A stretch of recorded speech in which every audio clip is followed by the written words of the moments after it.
I'd like to be able to have a conversation with you about the truth of energy. And this is regarding the signature frequency of each soul. And throughout the years of being a QHHT and a BQH practitioner, while listening to my clients sharing their feelings, their thoughts, and their earth experiences, big emotional hurdles to overcome is when a soul chooses or is destined to have an exit point, which we also know is another label of death. And I want to be able to share with you and remind to you all how energy works, in hope that for all of you who have some grief, some longing, even some sense of loneliness to soul family members that you can't consciously remember now in this consciousness awareness of being in 3D earth. The energy is forever, it exists, it's infinite. And while we may not be living consciously and interacting consciously with all our soul family members, they still exist. They always have been, they always will be. That signature frequency is in itself its own being, its own existence. And while we have forgotten who we truly are as we're having this earth experience, those extensions of selves, those soul family members, still are there and accessible for us to feel into their energy, just like it is for our family, our pets, our friends, our icons of history who have had their exit points. They still exist, they still live beyond that earth experience in that physical body, being that labeled name. I want to be able to help you be able to feel back into the energy again. And I want to share with you, after doing hundreds of sessions where we call in that soul of that departed loved one, that pet, that icon of history, when we call them into sessions in a private capacity to be able to get a message from that soul to my client, the most important thing and message that that soul always wants to share with my client is that you're so loved. Keep going. All is well. You can do this. You're stronger than you know. You're more capable of finding this path to inner peace. And when you can't see them as you want to see them back in their human bodies again, when you can't feel their hugs with your skin on their skin, you have another alternative, which is sitting in peace and balance and be present. Feel into your heart space, feel into your love for them, and call them in. When you think of them, that is you calling them in. There is no phone number, there is no email address. Every time you think of them, that energy is aware that you are wanting this connection. And because they can be everywhere, I have heard many souls saying, it's so great now that I have exited, because I can be with you always. And I'm always with you. And they see us mourning, grieving, having 3D fun experiences in the range of emotions.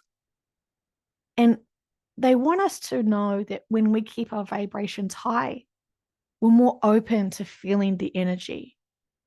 And when we are struggling to ground, to keep ourselves high frequency vibrational, then it's more likely that we will feel confused with the feelings when we connect in with them. They will be sending so much love to us, of encouragement, of empowerment. They send us so much high frequency, which is a mirror of truly where our soul and who our soul is as well. But we are focusing on 3D, and it has some extreme challenges in this density. But when we feel their love, it's so overwhelming. We feel those tears to our bodies, because our bodies are not used to holding that higher frequency. It is tears of joy when we truly focus and feel and notice what we are feeling. We think when we're crying, oh, this is terrible, this is sad, this is horrible, this is painful. That's what we think.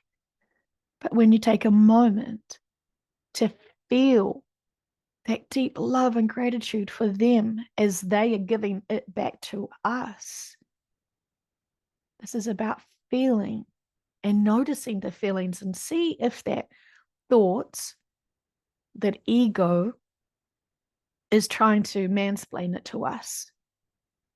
The ego doesn't necessarily know what the heart, what our emotions, what we feel. It's got its own job. It's fantastic doing its own thing, protecting the body and making the mind hyper vigilant and alert to all possible threats. And so when we feel a huge surge of emotion, the mind wants to take over and assess the threat that the body is reacting to. And so this is when we can easily overthink it or misunderstand it, because we're thinking. And so I invite you all who would like to reconnect in emotionally to their loved ones, their departed loved ones, even soul family members are there. You feel embarrassed. You can't remember their names. You can't remember who's the favorite with the parents. Joking. We're all equal. We're all loved. But it feels like we can't bother them because we can't remember them. And it is like our higher versions of self. We can't really comprehend all that they do and all that they are. But we know that we are connected in with them. So sitting within ourselves and allowing ourselves to have this connection. When you notice the tears starting to brew, this is when usually people stop. They don't want to accept love because they don't understand that this is what they're receiving. So push through that emotion, allow the releasing, accept the love. And while they are invisible as such, the energy is very real.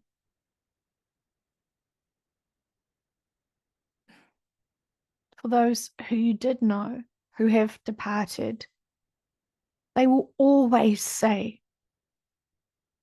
that you're so great, that you deserve love, that you should feel love, that there is nothing to worry about, all is well.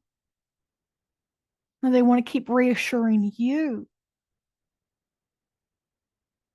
that they're there, that you are protected, that you are guided, and that all of this is just an experience, and that your soul has got infinite amount of vast experiences. And while we're very focused and fixated on our current lives and the state of humanity and the state of this world, that is fine. That's what we're here for. But to truly know thyself and to go within is what they will really want us to do, to be able to find our inner peace and balance.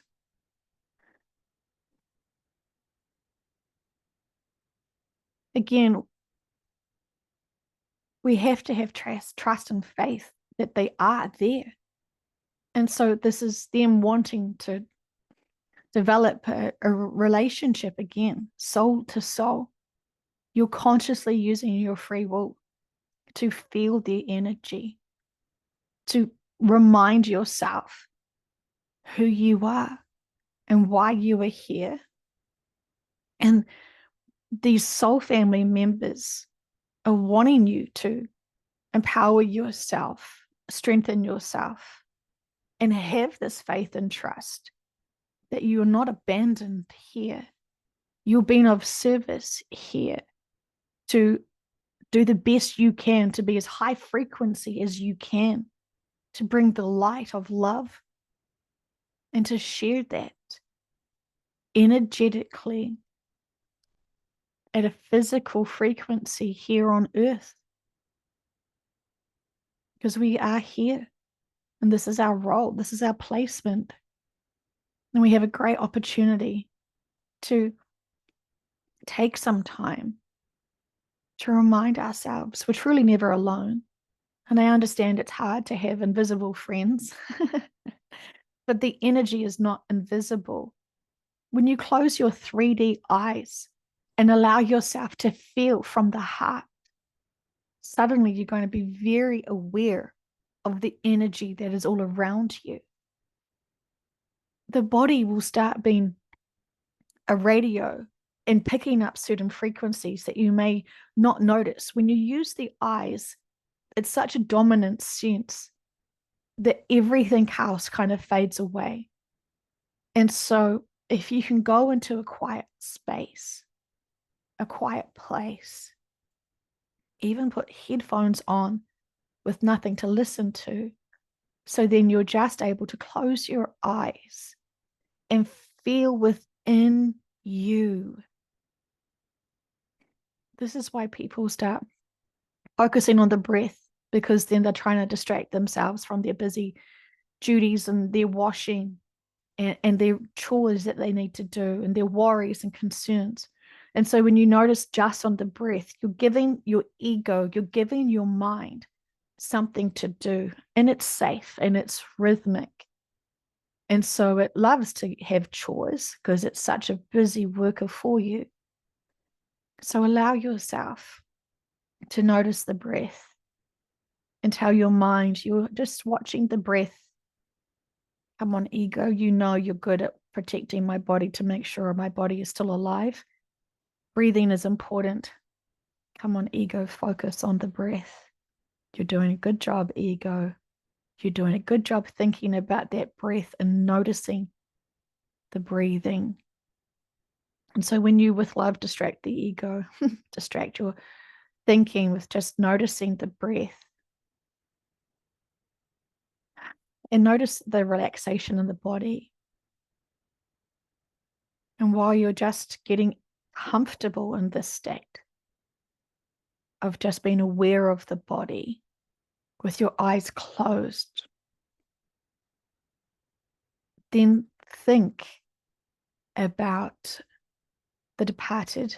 One person, maybe a beloved pet, could be a grandparent, it could be a parent, it could be a child, it could be someone that you just really want to touch base with. Think about them, and with your heart, send them love and gratitude. And sense what happens next. You may be tempted to open your eyes. You may be tempted to doubt it or to distract yourself. But what are you noticing happening within the body energetically? Are you noticing heat in a certain area you may not have noticed before? If you're noticing tension held in a certain place of the body, relax it. Allow yourself to have complete relaxation throughout this. And so as you are being relaxed and still, and you're focusing on that soul frequency energy of who you may call mother, someone, it's a tempting time to start thinking about regrets or frustrations or arguments or something that is thinking about the experiences with them, even potentially the fact that you're frustrated they're not here now. That is okay. But at this moment of connecting in with them, it is about just loving them, loving them, loving them, and honoring that you know their soul is being called in to acknowledge you. You could feel a potential heat or warmth in their hands, some electrical zinging, even a muscle spasm as such. These are such fine, soft, subtle senses. It could be just a flicker of a twitch. You can't expect them to slap you around or tickle you or do anything more than that. This is a trust that you know the energy is always around you. And they're wanting you to uplift yourself. They're wanting you to empower yourself. This is something that everyone can do when you choose to take some time to send them love. And it's really important for you, if you're wanting to have this continued relationship with those souls, to trust that they're there. And this is a great opportunity for you to say whatever you feel like you need to say to them. The more love and gratitude you have towards that soul, the more open the connection.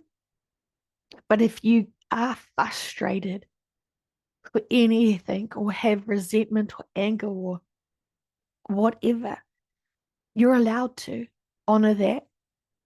This is a great time to talk about it out loud to them, to sound it out for yourself. I'm angry you're not here with me right now. How dare you abandon me? Those are normal, natural feelings. Share that. But when you hold on to those and you don't share that, it stays within you and it is a density. This is your inner work to be able to understand what's going on for you, what your feelings are. And again, when you have these sessions and channel them so you can speak out all the senses they're giving you, they will be able to speak for themselves. How they are always there for you. They always love you. What the life contracts that you had together were, why it was significant for them to have the exit point at that time, and what they're doing now in the afterlife. These are all important things that you may want to know about them.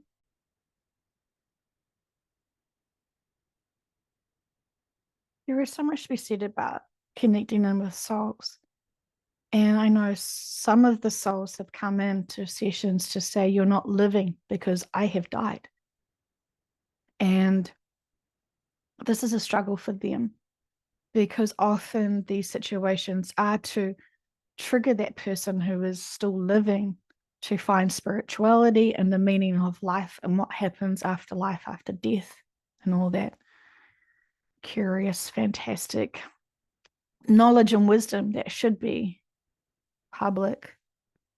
But for some, this is not what they seek to learn, as they are wanting to have organic human experiences without knowing any other knowledge or wisdom about what it is to be their true soul essences. They're wanting to play the game of life and human, focused deeply and committed to that role. And so their guides will protect them from even going down the track and the path of seeing behind the veil to understand why we're here and what is going on. And so we can accept all and how they choose to live, because often they are very guided to focus on living in the physical, because at a soul level, this is very unique to have physical bodies, forgetting who you are. And while this game of life is extreme, there is still great healing and learning as we do this together. And so I invite you all to empower yourselves to explore the subtleties of energy and to continue on.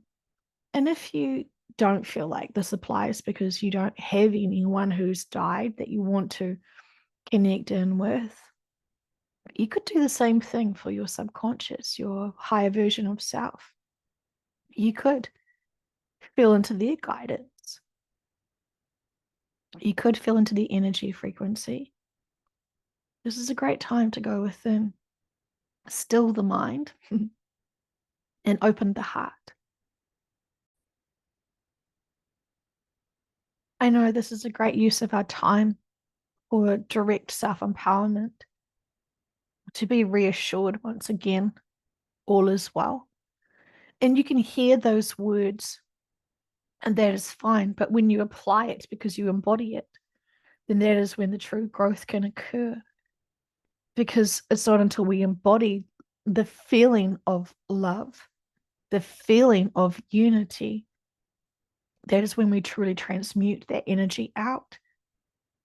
We could own every book in the world and still be clueless and dumb to any principles. We have to apply everything the best we can. And so check our assumptions. Are we truly living authentically with the wisdom and knowledge we know? Because our egos have all of that content. It holds all that wisdom and knowledge. It thinks a lot. It feels like it knows a lot. But what does our heart say? Is our heart open to loving and accepting ourselves completely? Is our heart open and loving and accepting all other life contracts and all other choices of free will? That is where the true empowerment comes from.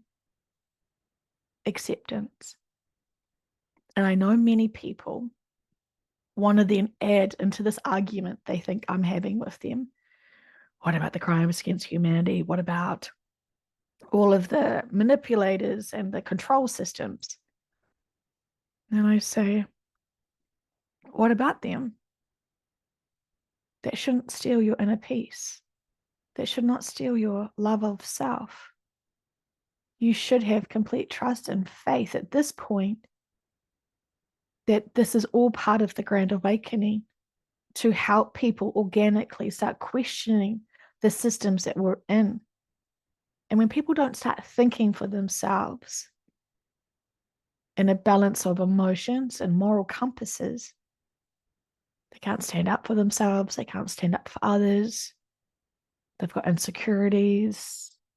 They've got hurt. When they're so focused on their own pain, they're not able to truly empower and embody pure love for self and all.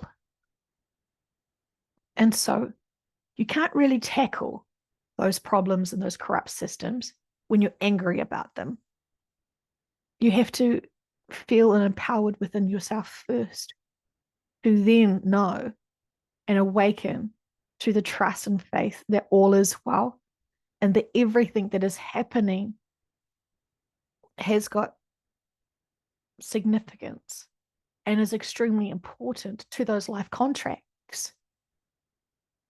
This is all about the life contracts for those lessons these souls need here on earth, not just for the earth experience, but future choices moving forward for their collectives. We're here to be of service, to love all. But when we're keeping small, when we're not really able to love ourselves or empower ourselves, then the best efforts that we think we're doing to help others grow, we could be setting examples of keeping others small as we are doing this to ourselves. Energetically, the world's watching us. And what are we choosing with our free will to show? Are we able to completely love ourselves, to share and send and shed that around the world? That recognition that all is well. This is how it needs to be for those lessons and for those experiences. What are we thinking? What are we feeling? Face all, explore all. That is how we empower ourselves. We may have to keep reminding ourselves of a few things as we're learning to apply this into our common mindsets. This is important for our growth and journey. But when we're so heartbroken that souls have had exit points before us, this takes away our focus of our own life contracts, our own purpose here. And when we're so hurt, we accidentally hurt others because we have this assumption they don't have their own feelings, as we're so only focused on our own. I know there's lots to do. This is why it's important to have time out, to meditate, to think and feel and notice what's going on within us. What is our concern still? Are we allowing ourselves to have complete openness of the heart? Or are we still protecting it? Are we still afraid that we're going to get hurt? And if that's the case, what do we do to empower ourselves to know that we aren't needing to choose to feel hurt anymore when we remind ourselves that we choose to feel, just like we choose to think? It's all choices, and we're using our free will boldly. I was prompted by our teams to talk to you today, and I hope you can forgive that this is just my conscious mind chatting. You can't see me, but you can feel my heart for you. Have faith that your soul family, let's just be dramatic and say you've got billions of them out there. They're all waiting for you to pick up the phone. They're waiting for you to think about them. They're waiting for you to accept their love, to allow yourself to feel their energy. And when you're just sitting there, noticing the breath, be open to all the love you deserve and have always deserved. Allow yourself to feel it. If it breaks you down, fantastic, because you probably needed to have the biggest love bubble ever. This is all to empower you. It's not to break you. If you're still resisting love, why? You deserve it. You need it to be here, to be of service. I just want to say you're basically naked without it. And everyone can see that you're naked without it. If that's not peer pressure and motivation, I don't know what is. Okay, my dear friends, I hope you do start taking some time to still the mind, to open the heart, and to just be in quiet and silence and notice what's going on for you. And if you just sat there with complete gratitude and love for life, for all that there is, and all that we've been given. That is such a powerhouse move. That is the ultimate being of service, holding a high frequency of just love and gratitude. Remember, when we're all one, we all have the capacity to feel and tap into source love energy. And so while you're sitting there with your hearts open, feeling complete gratitude to all, and you're waiting for source to come and love you, it should be about you noticing the source within you, loving all. That is how you are source. That is how you share source love energy, by being source and loving with gratitude all, including self. And I know it sounds easy, but if we could all apply it, how fantastic would that be? Potentially, this could be a weekend homework for us all. Big loves to you all, my friends. We've got this and we're always together.